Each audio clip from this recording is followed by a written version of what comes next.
Estamos hablando de todo lo que nuestra relación en Cristo nos ha dado.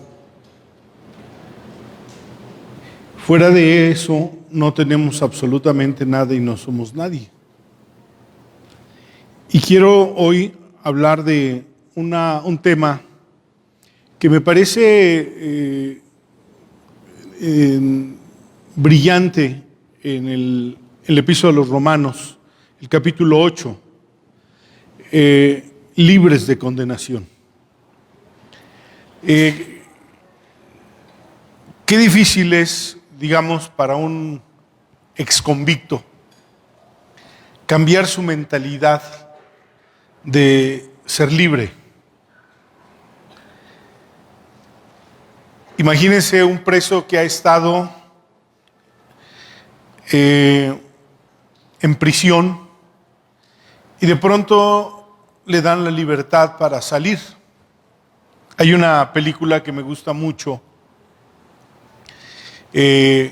donde un hombre que ha estado en la prisión toda su vida, de pronto lo llaman para decirle que es libre.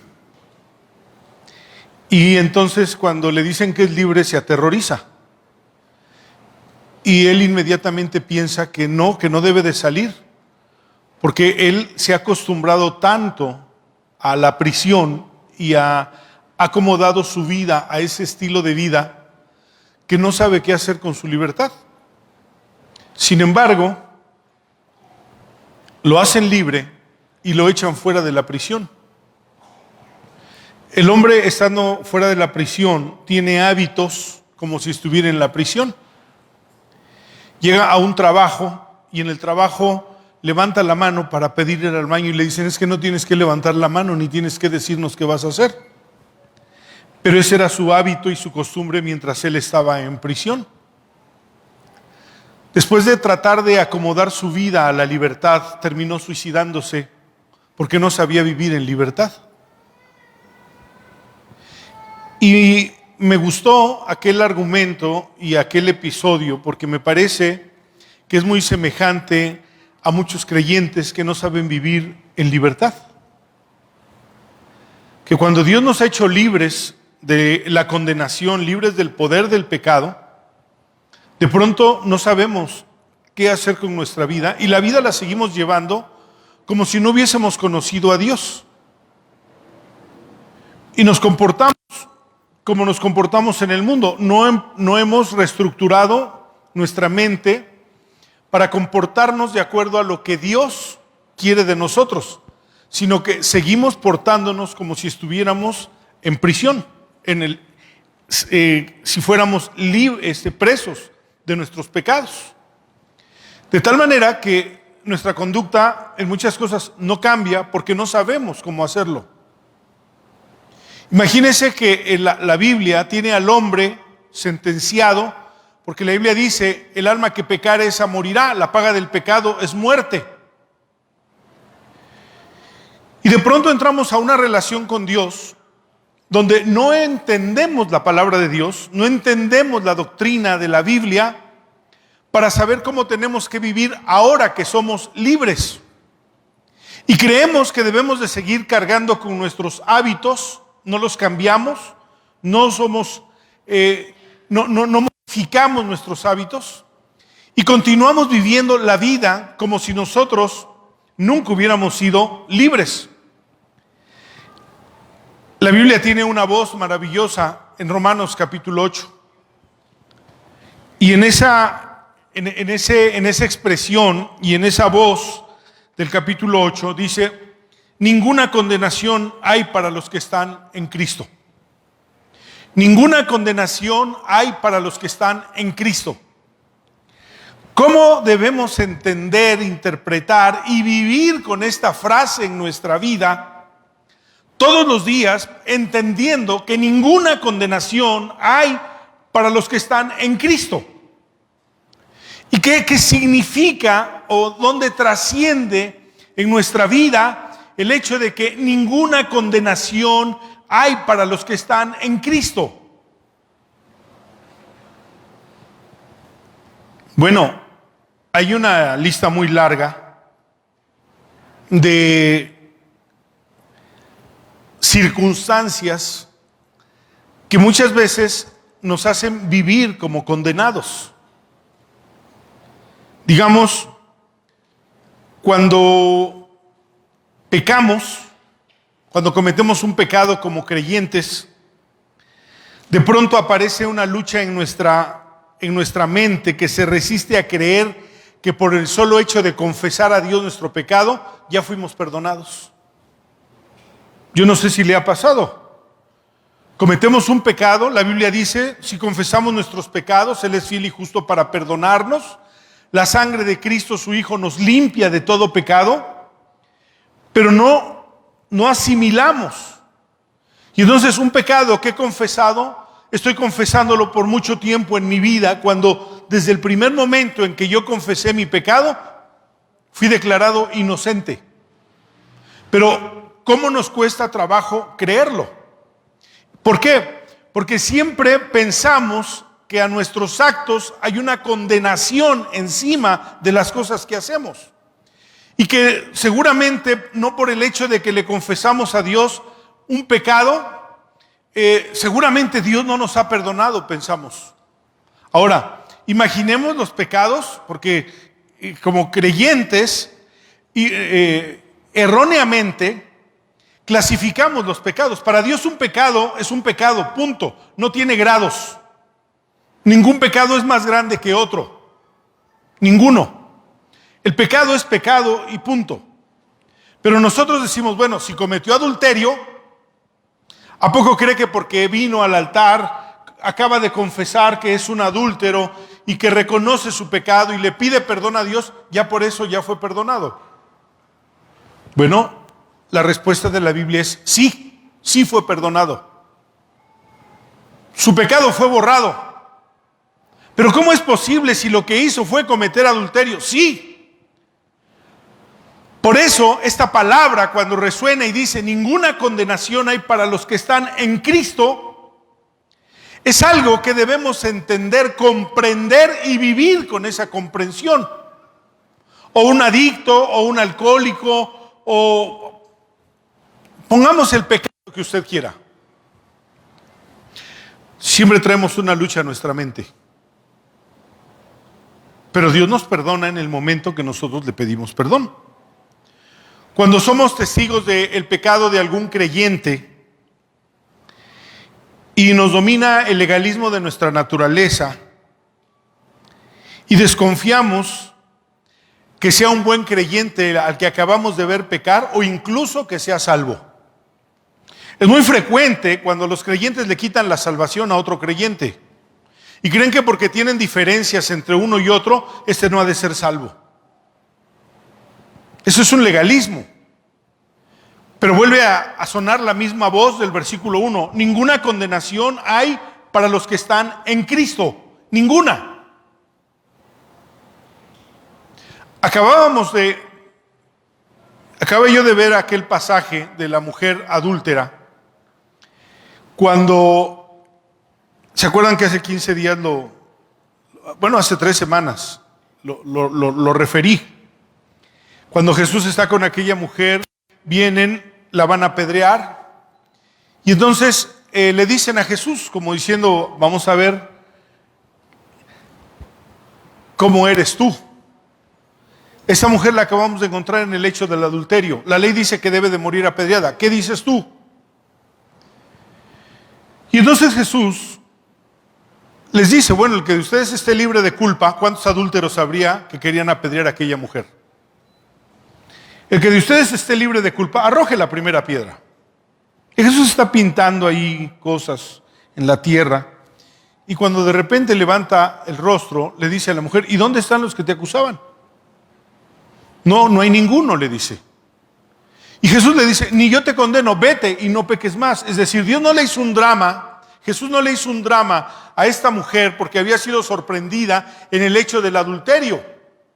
El asunto es que la Biblia dice que él mismo fue tentado y habiendo sido tentado, es poderoso para socorrer a los que son tentados. Es decir, Jesús entendía a la mujer. Porque la Biblia dice que Jesús participó de carne y sangre como nosotros, para entendernos, para comprendernos, y fue tentado en todo, dice, sin caída. Pero nos comprende. Conoció el poder del pecado, del poder de Satanás que acecha al ser humano, y aunque Él no cometió pecado, Él nos comprende y nos entiende. Y no condenó a la mujer. Pero ¿cuántos de nosotros cuando vemos pecar a alguien, lo primero que hacemos es señalar, acusar y luego ir de chismosos con todo mundo para decir lo que vimos que estaba haciendo esa persona? Pero la voz de Romanos 8:1, ninguna condenación hay para los que están en Cristo, vuelve a quitar o a anular un episodio como este. Y luego, ¿cuántas veces nos alejamos de un creyente que ha pecado? En lugar de restaurarlo, en lugar de conducirlo de vuelta al Señor, nos alejamos de Él porque sentimos que su pecado nos escandaliza a nosotros. O cuando alguien nos ha ofendido, no resolvemos la ofensa en Cristo, sino archivamos la ofensa que nos han hecho y marcamos nuestra relación con esa persona por esa ofensa que cometió contra nosotros. Le podemos decir a una persona, pues ya nada volverá a ser igual, O aquella frasecita, perdono pero no olvido. ¿Y el Evangelio? Y Romanos 8, versículo 1, cuando dice, ninguna condenación hay para los que están en Cristo, ¿dónde queda? Porque tenemos un legalista dentro de nosotros, muy grande, que está siempre al acecho para señalar lo que la gente hace, para decir, para advertir, como si nosotros fuéramos mejores o no tuviéramos una naturaleza pecado. Y entonces Juan en el capítulo 1 dice, primera de Juan, si decimos que no tenemos pecado, mentimos. Ahora, la palabra pecado allí es un singular, no es un plural, no es pecados. No, está hablando del pecado como una naturaleza que hay en nosotros y que esa naturaleza produce pecados. Y entonces Juan dice, si decimos que no tenemos pecado, mentimos. Hacemos a Dios mentiroso y la verdad no está en nosotros. ¿Por qué? Debo de tener una conciencia, si Dios me ha perdonado, me ha redimido, ninguna condenación hay para los que están en Cristo, pero tengo una naturaleza que produce en mí pecado, de la cual no he sido liberado. El pasaje de Romanos 8 es tan maravilloso que nos va a resolver todo esto. Y entonces, de pronto incluso pecados reiterados en nuestra conducta, que nos llegan a pensar que no somos buenos hijos de Dios o nos hacen dudar de nuestra salvación. Cuando uno predica algún tema de salvación y ofrece que Dios puede perdonar su pecado y que si alguien quiere venir a tener una relación con Dios, sorprende que muchos creyentes levantan la mano. ¿Qué quiere decir? O no han entendido el Evangelio, o acusados por su pecado, llegan a pensar que han sido desafiliados de la salvación en Jesucristo. Eso es una mentira. Vuelve otra vez, ninguna condenación hay para los que están en Cristo. Y entonces, el miedo a perder nuestra salvación a causa del pecado en nosotros llega a ser una constante. No obstante, somos hijos de Dios. Pero tenemos miedo que algún pecado nos haya desafiliado. Y entonces este tema de libres de condenación es pertinente para aclarar nuestra mente y entender que Dios nos ha hecho libres de condenación y que nadie nos puede acusar. ¿Por qué? Es un regalo de Dios. Y en primer lugar, nadie puede condenar a los que están en Cristo. ¿Por qué? Dios no condena a Cristo. Y si Dios no condena a Cristo, todos los que están en Cristo no son condenados.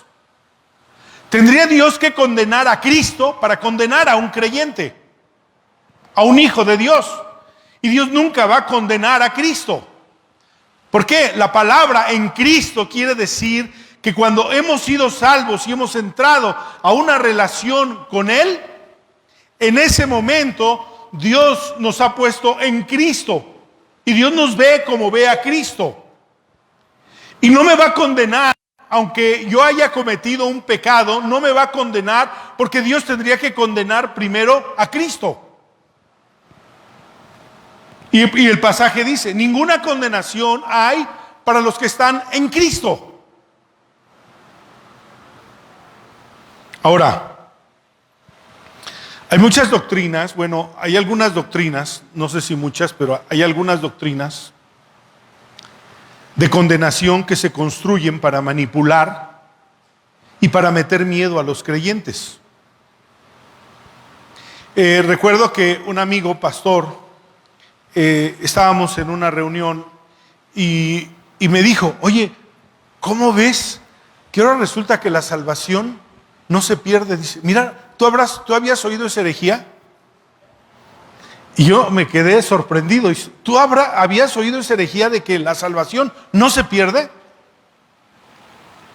Y le dije, espérame, le dije, explícamelo. Porque lo que la Biblia enseña es que nuestra salvación es segura. Para siempre. Y entonces entró en el conflicto y dice, ¿Tú también crees eso? Le dije, bueno, si tú tienes un fundamento bíblico para decir lo contrario, dámelo. Pero me rodeó, nunca me habló de un argumento y solo me decía, no, pero es que la salvación se pierde. Le dije, no. Esa doctrina se construyó para manipular y espantar a la gente. A ver, si no vienen a la iglesia van a perder su salvación. Venir a la iglesia no salva a nadie. A nadie. Venir a la iglesia fortalece nuestra fe para creer. Pero no salva a nadie. Si usted ha venido a la iglesia pensando que está ganando puntos con Dios para ser salvo, está usted equivocado. No es así. Y entonces, todo eso es pensando que la salvación puede perderse. Ahora, cuando Romanos 8, versículo 1 y 2, dice, por tanto, no hay condenación para los que pertenecen a Cristo Jesús, porque ustedes pertenecen a Él. El poder del Espíritu que da vida les ha libertado del poder del pecado que lleva a la muerte. Vaya versículo 2, que acaba de expresar que Dios le quitó el poder al pecado para la condenación de un creyente. Y entonces lo que yo me encuentro en este pasaje es maravilloso, porque el pecado no nos condena. Ninguna condenación hay para los que están en Cristo. El pecado no me condena, el pecado no me lleva al infierno como creyente. El pecado lleva al infierno a aquellos que no han creído en Jesucristo. Pero cuando nosotros estamos en Cristo, el pecado de un creyente no lo condena. Lo he dicho muchas veces, el pecado en la vida de un creyente puede ponerlo en una condición de que Dios lo discipline, pero no lo condena. Aunque nos cueste trabajo creerlo. Eso es lo que dice el versículo 2. A través del poder del Espíritu, Dios le quitó el poder al pecado para condenarnos y para llevarnos a la muerte. Si le quitó el poder al pecado de condenarnos y le quitó el poder a la muerte para condenarnos, entonces el pecado ha sido desactivado de su poder porque estamos en Cristo. Y el pasaje dice, ninguna condenación hay para los que están en Cristo. ¿El pecado de un creyente puede condenarlo? Ninguna condenación hay para los que están en Cristo. Lo único que puede quitarle esa garantía a un creyente es la apostasía. Fuera de la apostasía, no hay forma. Ahora, versículo 3 al 16, dice así: la ley de Moisés no podía salvarnos. Ojo para los que creen que la ley puede salvar. Está diciendo Romanos, la ley de Moisés no puede salvar a nadie, porque nuestra naturaleza pecaminosa es débil. Así que Dios hizo lo que la ley no podía hacer. Él envió a su propio Hijo en un cuerpo como el que nosotros los pecadores tenemos, y en ese cuerpo, mediante la entrega de su Hijo como sacrificio por nuestros pecados, Dios declaró el fin del dominio que el pecado tenía sobre nosotros. Dios declaró en la cruz el fin del dominio que el pecado tenía sobre nosotros. Lo hizo para que se cumpliera totalmente la exigencia justa de la ley a favor de nosotros, ya que no seguimos a nuestra naturaleza pecaminosa, sino que ahora seguimos a su espíritu. Los que están dominados por la naturaleza pecaminosa piensan en cosas pecaminosas, pero los que son controlados por el Espíritu Santo piensan en las cosas que agradan al Espíritu. Por lo tanto, permitir que la naturaleza pecaminosa les controle la mente lleva a la muerte, pero permitir que el Espíritu controle la mente lleva a la vida y a la paz, pues la naturaleza pecaminosa es enemiga de Dios siempre. Nunca obedeció las leyes de Dios y jamás lo hará.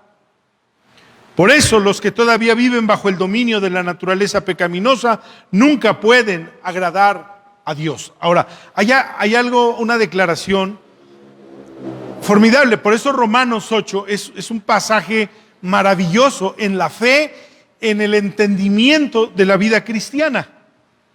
¿Por qué? Bueno, en la carne somos condenados,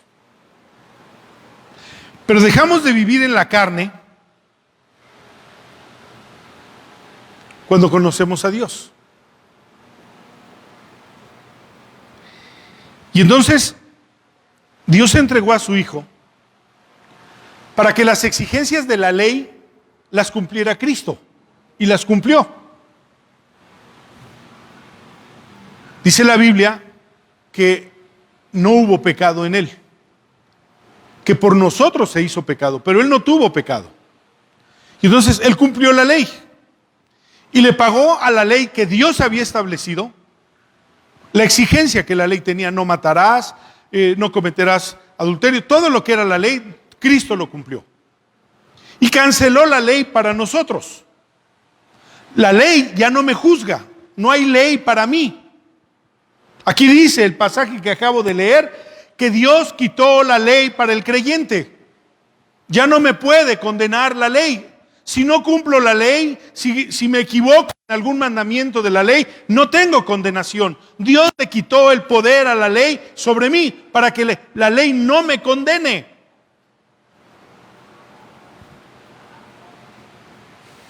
Mire cómo es la culpabilidad del hombre en la mente. Si usted acostumbra a orar, pero no oró un día, se siente terriblemente mal. Y siente como si nunca hubiera orado. Si no leyó la Biblia, es que no he leído la Biblia. Si no viene a la iglesia, usted está pensando que algo mal está sucediendo. No está pasando algo malo. Si usted va a retomar esos hábitos, no tiene por qué estar angustiado. ¿Por qué? Porque eso no nos condena. Si no hay una ley que nos condene. Entonces, Dios entregó a Cristo para pagar todas las exigencias de la ley y al hacerlo nos libró del pecado y de la muerte. Eso es lo que Dios hizo. Y hay tres grandes problemas que se resuelven en la cruz. Porque si bien en los primeros versículos el pecado no me condena, aquí la ley no me condena. Y tres grandes problemas que había en mí, la cruz los resolvió.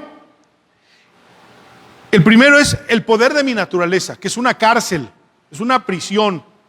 Yo no sé si alguna vez usted ha llorado pidiéndole a Dios que lo libre de algo que es reiterado en usted.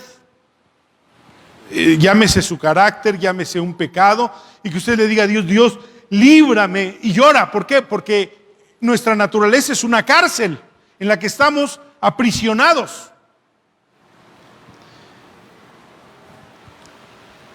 El segundo es el poder del pecado. El pecado es como un alguacil o como un fiscal que nos acusa y nos persigue para condenarnos. Así es el pecado. Nos acusa. Y el tercero es el poder de la muerte. Que la muerte trae un temor, un terror implícito. Y entonces, en Hebreos, en el capítulo 2, versículo 14 y 15, mire lo que dice la Biblia. Debido a que los hijos de Dios son seres humanos, debido a que usted y yo somos hijos de Dios, pero somos seres humanos, hechos de carne y sangre, el Hijo de Dios, Cristo, también se hizo de carne y sangre. Pues solo como ser humano podía morir y solo mediante la muerte podía quebrantar el poder del diablo, que tenía el poder sobre la muerte. ¿Qué hizo cuando Cristo vino y murió en nuestro lugar? Y fue y murió y resucitó. Quebrantó el poder, le quitó la autoridad y el poder al diablo sobre la muerte de los creyentes. El diablo sigue teniendo autoridad en la muerte de los que no están en Cristo. Pero a los creyentes, Dios le quitó al diablo la autoridad y el poder de la muerte. Y únicamente de esa manera el Hijo podía libertar a todos los que vivían esclavizados por temor a la muerte. Es decir, ya no le tenga temor a la muerte. ¿Por qué? Porque la muerte ya no tiene el poder de separarlo de Dios. No puede, no hay forma. Porque le quitó el poder al pecado, le quitó el poder a la ley, le quitó el poder a la muerte. Miren lo que Romanos 8 está diciendo. Aquellas cosas que nos sujetaban, que nos oprimían a nosotros, Dios le quitó el poder en Cristo. Y entonces del versículo 9 al versículo 17, el capítulo 8 dice algo hermoso. Miren lo que dice. Pero ustedes ya no están dominados por su naturaleza pecaminosa. Quiero explicarlo. Esa frase quiero explicarla. Alguien preguntará, pero si de repente hago lo que no quiero, no hago lo que yo quisiera, como dice Romanos 7, pero dice, no, ustedes no están dominados por su naturaleza pecaminosa. He puesto con frecuencia este ejemplo. Una persona que era alcohólica, entonces se sentía excluido de Dios y excluido de la comunión de la iglesia, porque era alcohólico, porque el pecado en su mente lo condenaba y quería acercarse a Dios, pero no podía porque su mente lo acusaba. Y entonces me acuerdo que alguna vez le dije, bueno, así como estés, a un alcohólico, ven a la iglesia. Ven a oír la palabra de Dios. De pronto pasó un tiempo sin tomar, en algo que él hacía frecuentemente cada fin de semana. Pero pasó un fin de semana y no tomó, y pasó otro fin de semana y no tomó, y pasó otro fin de semana y no tomó, y pasaron 12 fines de semana y no tomó, 3 meses.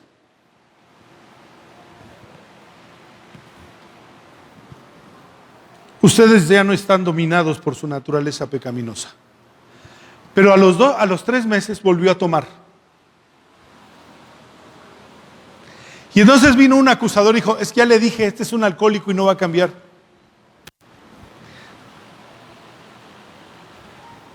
Así no dice la Biblia. La Biblia dice que él ya no está dominado por su naturaleza pecaminosa. Y volvió a pecar, pero no, el alcoholismo ya no es su estilo de vida, ya no es su forma de vida. Y a veces eso no lo entendemos. Ya no vive en el alcoholismo. Pasaron 12 semanas, 12 fines de semana y no tomó. Pero cuando lo hizo, le dijeron, este es un alcohólico. No, si él estuviera dominado por ese alcoholismo, él habría tomado todos los fines de semana como lo venía haciendo. ¿Y qué sucedió cuando volvió a tomar? Se sintió terriblemente mal. No vino a la iglesia porque se sentía culpable, pero luego volvió a venir y le dije, mira, la vida es muy sencilla. Es como cuando somos niños, nos caemos y en lugar de quedarnos allí tirados y llorando, a ver, no, levántate, sacúdete y sigue caminando. Y la vida nos enseña que podemos caernos, que podemos cometer pecado. No quiere decir que tengamos permiso para cometer pecado. No quiero que malinterpretemos esto. Pero si es pecado, levántate, sacúdete, confiesa tu pecado y sigue caminando en el Evangelio.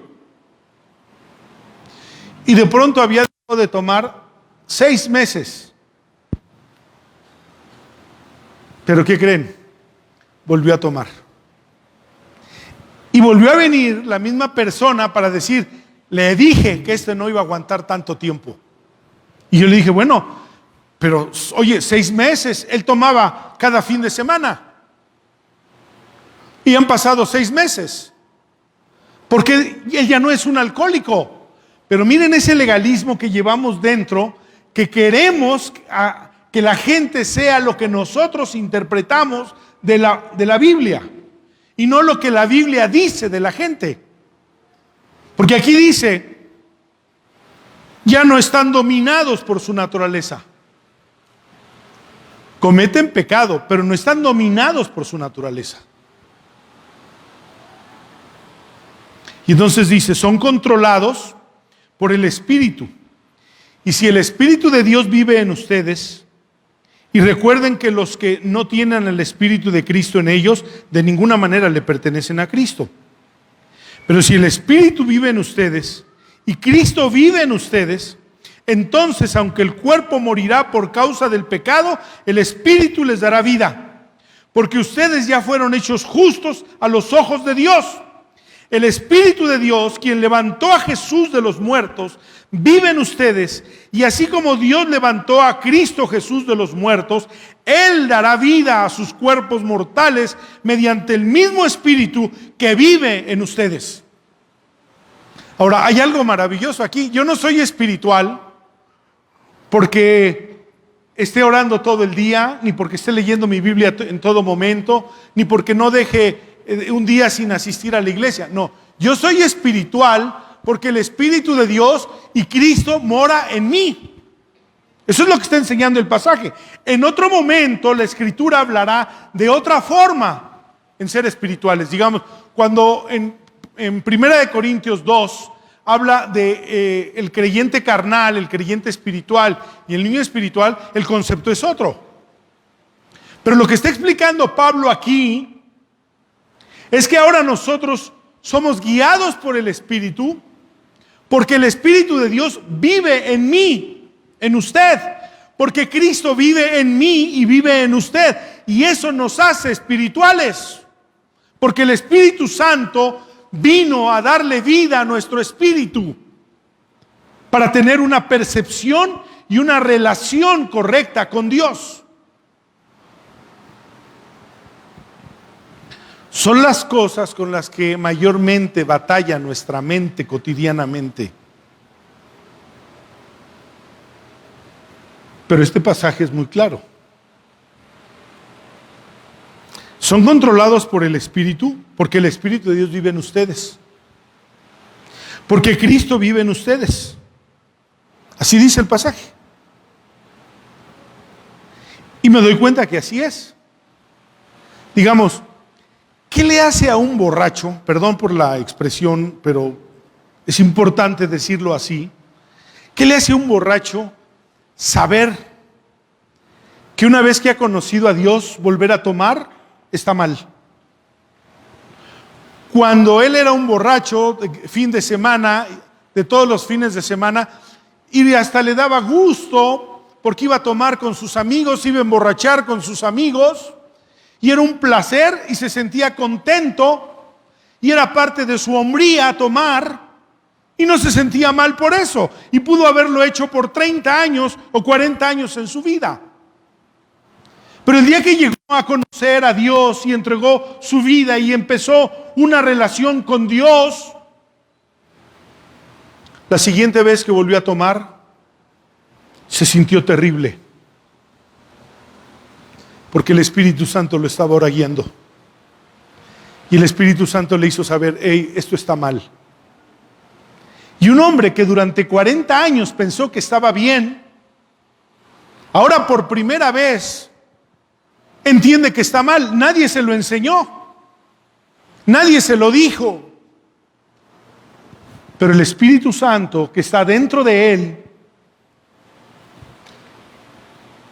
dice la Biblia, que Él nos convence de pecado.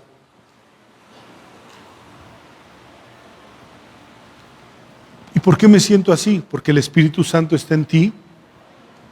Porque ahora el Espíritu Santo te guía y te hace saber lo que está mal. Y eso te hace una persona espiritual. Entonces,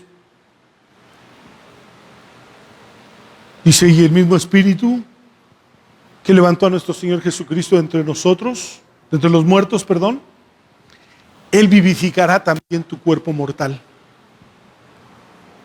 Te dará vida. Y si tuvo el poder para levantar a Jesús de la muerte, tiene el poder para arrancarte del pecado, del dominio del pecado. Él vivificará tu cuerpo mortal, dominado por el pecado. Llegó el Espíritu de Dios, y el Espíritu de Dios cambia todas las cosas.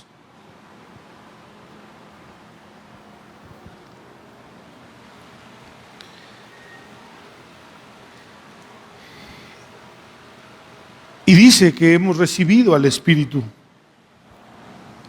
de Dios. Y el Espíritu de Dios nos da testimonio de que somos hijos de Dios.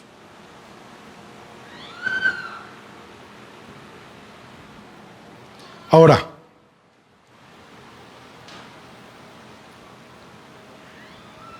utiliza la palabra en Cristo. ¿Y qué significa la palabra en Cristo? Significa que hay una unión real y espiritual entre Cristo y un creyente. Hay una unión real. Cristo, tú no lo entendiste, nadie te lo enseñó, tú solo te rendiste a Jesús y en ese momento Jesús vino a tu vida, el Espíritu Santo vino a tu vida, aunque no hayas percibido nada, pero es un hecho que Cristo vino. Y entonces tú quedaste en Cristo. ¿Por qué Dios no te condena? Porque tú entraste por la fe en Cristo y Dios ve a Cristo. Y por eso Dios no te condena. Y esto a veces es expresado con palabras en la Biblia como Cristo en ellos, estando en ellos. Y aquí es, ellos están en Cristo. Es lo que dice aquí Romanos. Cristo está en nosotros y nosotros estamos en Cristo. Y Cristo está en los creyentes a través de su Espíritu. Y nosotros estamos en Cristo a través de la fe. Estamos unidos. Y Dios nunca va a condenar a Cristo. Y como nosotros estamos en Cristo, nosotros nunca seremos condenados. Yo pienso esto, hermanos. Hay creyentes que caminan ampliamente en el camino de la perfección. Ampliamente. Y hay creyentes que caminan estrechamente en el camino de la perfección. Caminar estrechamente en el camino de la perfección es que hay mucha imperfección alrededor de ellos, pero están en el camino de la perfección. Hay otros que caminan ampliamente en el camino de la perfección y estrechamente en el camino de la imperfección. Pero tanto unos como otros están en Cristo. Y tanto unos como otros serán llevados al cielo. Y eso no va a cambiar. Porque estamos en Cristo. Ahora, en este capítulo, versículo 18 al 30, hay algunas expresiones muy interesantes, porque entonces el apóstol Pablo primero comienza diciendo, ninguna condenación hay para los que están en Cristo. Después, el pecado no te condena. Después, la ley no te condena. La muerte no tiene poder sobre ti. Son las cosas que viene diciendo en el capítulo 8. Porque tú estás en Cristo. Y luego, a partir del versículo 18, comienza a decirnos las cosas de la gloria presente y futura por el hecho de ser hijos de Dios. ¿Cuál es mi presente y cuál es mi futuro? Me acuerdo que una vez, cuando yo era niño, no sé por qué había tantos gitanos en la Ciudad de México. No sé si solo yo lo percibí o así era. Ahora yo no veo ningún gitano en la ciudad, ¿no? Pero entonces había y te tomaban y te leo la mano. Y te leo la mano. Y entonces me acuerdo que una vez una gitana tomó a mi papá de la mano y le dijo, te leo la mano. Y le dije, ¿para qué quiero que me la leas? Para que sepas tu futuro. Y mi papá le dijo, te voy a decir mi futuro y te voy a decir el tuyo, le dijo. Y le dijo, tu futuro es que si no tienes un encuentro con Jesús vas a ser condenada y te vas a perder eternamente, le dijo. Y el mío es que yo he conocido a Jesús y tengo vida eterna. Me acuerdo muy bien. Pues este pasaje aquí, del versículo 18 al 30, habla de cuál es la gloria presente y futura. Ya dejó atrás que no podemos ser condenados.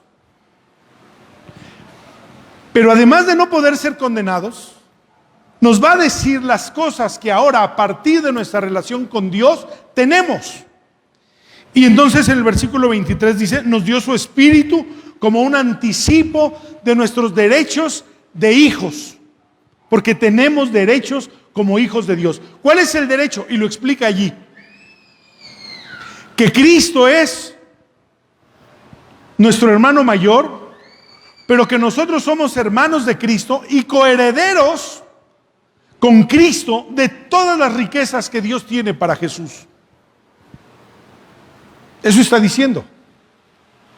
Y nos dio su espíritu como un anticipo de que nos dará su gloria. Por eso Pedro dice, somos participantes de la naturaleza divina. Luego, nos eligió para ser semejantes a Cristo, versículo 29. Nos escogió para ser semejantes a Cristo. Juan lo dice, aún no se ha manifestado lo que hemos de ser. Pero cuando le veamos, seremos semejantes a Él. Hay un momento en la historia futura, la historia siempre se mira hacia atrás. Pero aquí hay una historia futura. ¿Por qué? Porque lo que Dios dice es ciertísimo, es decir, va a suceder. Y hay un evento en la historia futura donde no habrá ninguna diferencia entre Cristo y yo, entre Cristo y usted. Es impresionante, es decir, cómo esta miseria puede llegar a ser semejante a Cristo. Bueno, lo está anunciando aquí. No solo no hay ninguna condenación para ti, vas a ser semejante a Cristo en su gloria. Dios decidió que tú fueras semejante a Jesús, no importa quién seas. Un día Dios decidió que tú fueras su hijo y te conocía y sabía quién eras y sabía lo que harías después de haber tomado esa decisión. Y aún así, Él decidió que tú fueras su hijo. Pero cuando decidió que fuera su hijo, decidió que fuera semejante a Cristo en su gloria. Me parece increíble, mi mente no alcanza a entender ese hecho. Por más que trato de esforzarme en creer ese hecho, no lo logro comprender, pero la palabra de Dios lo dice. ¿Te das cuenta cómo ni siquiera, no solo no te ve condenado nunca, sino que además tiene propósitos gloriosos para ti? Tiene control completo de nuestra vida. Esto es maravilloso. Versículo 27. Los que aman a Dios, todas las cosas trabajan para su bien. Dios tiene control de mi vida. ¿Tienes una circunstancia adversa? Dios la propició. Porque Dios quiere enseñarte algo, o quiere corregir, o quiere perfeccionar. Todo lo que sucede alrededor de tu vida está bajo el control de Dios. No está en el control de tus enemigos, no está en el control de tus adversarios, no está en el control de tus vecinos, no está en el control de tu jefe, no está en el control de quien quiere hacerte daño. No está en control de nadie. Me alegra saber que mi vida no está controlada por las circunstancias naturales de la vida ni por mis adversarios. Y tu pregunta es, ¿y por qué tengo adversidades? Porque Dios está trabajando para tu bien. Porque Dios quiere perfeccionarte. Porque Dios quiere hacerte crecer. Porque Dios quiere fortalecer tu fe.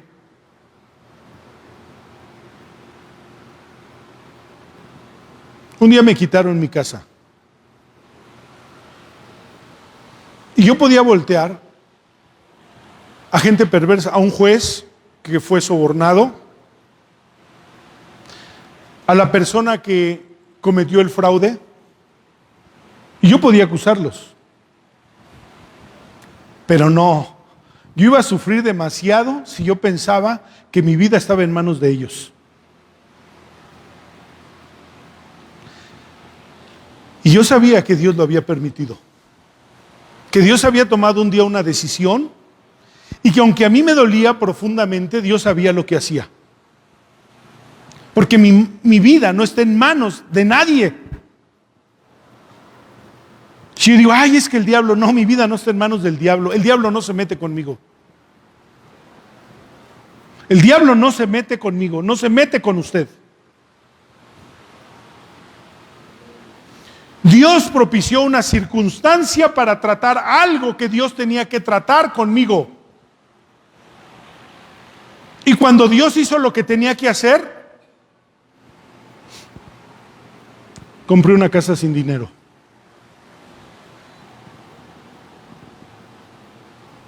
¿Pero cómo es eso? Dios. Los que aman a Dios, todas las cosas ayudan para bien. Ahora, dice, los que aman a Dios, no los que son perfectamente obedientes con Dios. ¿Lo entiende? Usted ama a Dios, aunque no sea perfectamente obediente, pero lo ama. no le da gusto saber que su vida no está en manos de nadie, sino solamente de Dios? Ninguna condenación hay para los que están en Cristo. Nadie te puede hacer daño. Y entonces, versículo 23, un día, en la gloria futura, voy a ser liberado de este cuerpo de pecado y del sufrimiento para siempre. ¿Por qué? Dios ya no tendrá nada que perfeccionar en mí. Ni estará el pecado y por lo tanto tampoco estará el sufrimiento. ¿Por qué? Dios me habrá librado de esto y me habrá hecho semejante a Cristo. Versículo 24, nos dio una esperanza segura, la esperanza de la resurrección. El día de antier murió el hermano Porfirio, hermano de Víctor, el cuñado de Ana Julia.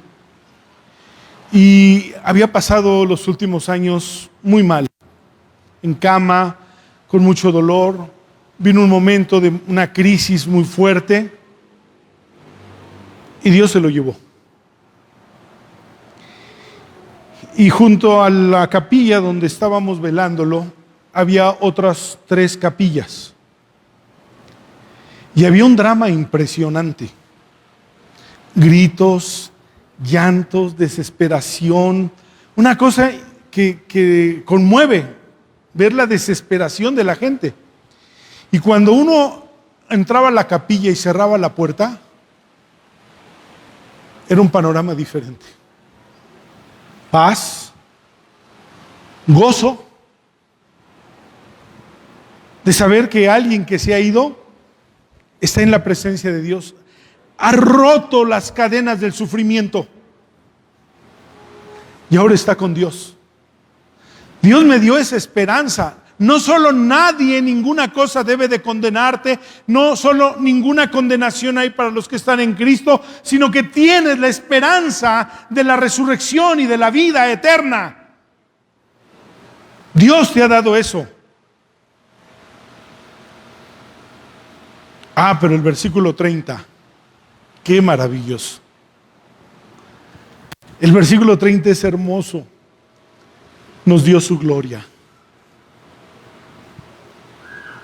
¿Se imagina usted la gloria de Dios? ¿Qué es la gloria de Dios?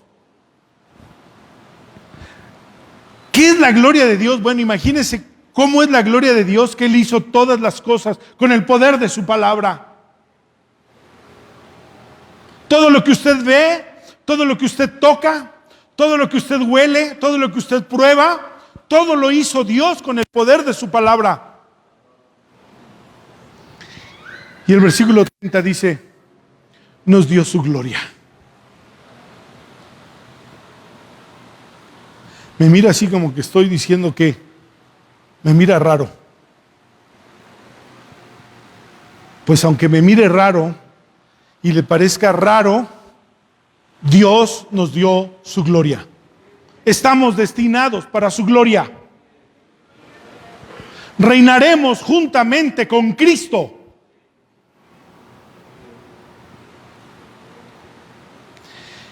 Y por último,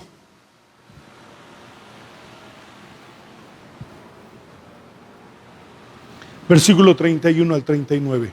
Es un pasaje, un párrafo muy conocido.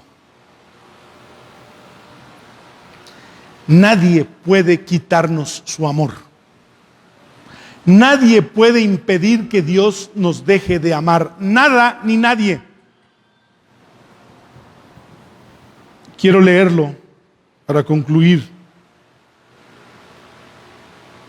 y para que usted entienda lo que está diciendo. Nadie puede quitarnos su amor. Nadie puede lograr que Dios deje de amarme. Y entonces dice, ¿qué podemos decir acerca de estas cosas tan maravillosas como estas? ¿Le parece maravilloso todo lo que hablamos anteriormente? ¿Qué podemos decir de estas cosas tan maravillosas? Si Dios está a favor de nosotros, ¿quién puede ponernos en nuestra contra? Nadie, nada, nadie. Si Si Dios no se guardó ni a su propio Hijo, sino que lo entregó por todos nosotros, ¿no nos dará todo esto que nos ha ofrecido? Lo más caro y lo más precioso fue su Hijo. ¿Quién se atreve a acusarnos a quienes Dios nos ha elegido para sí? ¿Quién te ha dicho que tú no eres cristiano? ¿Quién te ha dicho que tú no eres hijo de Dios? ¿Quién te ha dicho que no vas a ir al cielo? ¿Quién te ha mandado al infierno?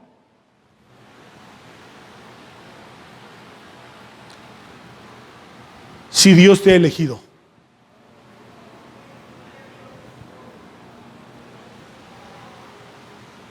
Nadie, porque Dios mismo nos puso en una relación correcta con Él. Entonces, ¿quién nos condenará? Nadie, porque Cristo es el que murió por nosotros y resucitó por nosotros y está sentado en el lugar de honor a la derecha de Dios e intercede por nosotros. ¿Acaso hay algo que pueda separarnos del amor de Cristo? ¿Será que Él ya no nos ama si tenemos problemas o aflicciones, si somos perseguidos o pasamos hambre, o estamos en la miseria o en peligro o bajo amenaza de muerte? Como dice la Biblia, por tu causa nos matan cada día, nos tratan como ovejas en el matadero. Pero claro que nadie nos puede separar, nos puede quitar tu amor. A pesar de todas estas cosas, somos más que vencedores en Cristo, porque Cristo nos amó.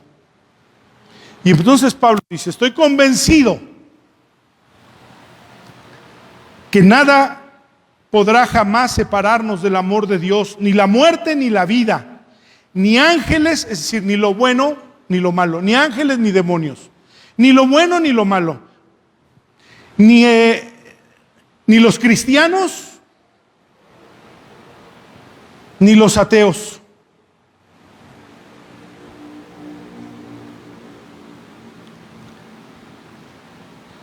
Ni nuestros temores de hoy, ni nuestras preocupaciones de mañana.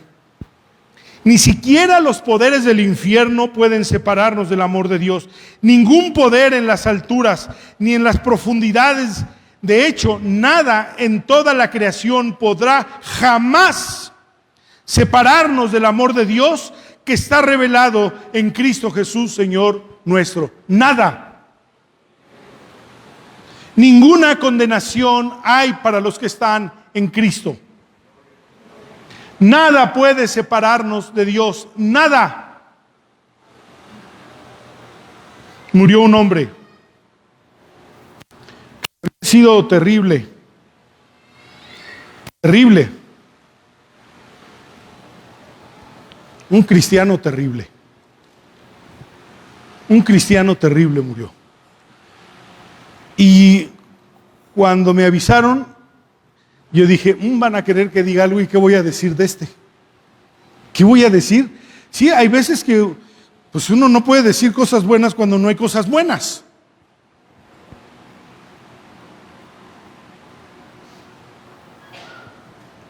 Y estaba yo ahí cuando llegó mi papá. Dije, las va a tener que decir él. Y pasó con mucha tranquilidad, tomó el féretro, vio al muerto y se dirigió a la gente y dijo, aquí hay un hombre que perdió el testimonio pero guardó la fe. Me quedé impresionado de la manera como resolvió aquel momento.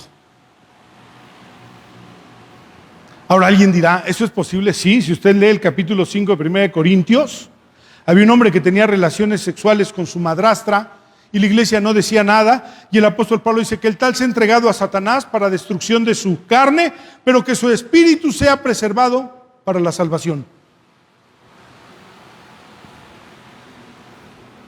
Ninguna condenación hay para los que están en Cristo.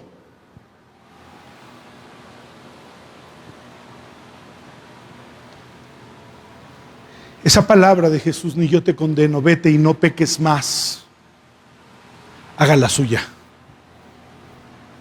Haga de cuenta que Jesús le ha dicho, vete y no peques más. Nadie te condena. Ninguna condenación hay para los que están en Cristo. Esto no es una licencia para pecar.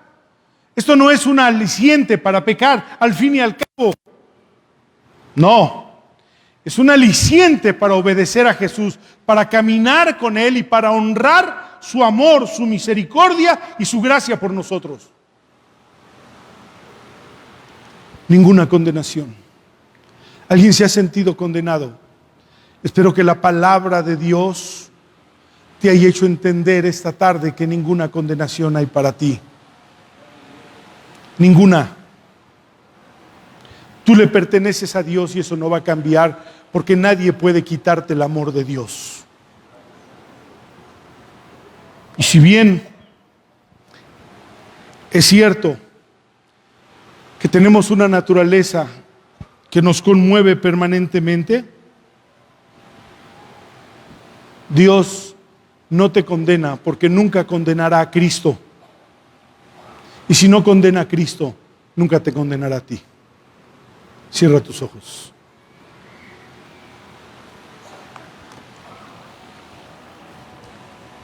Dios,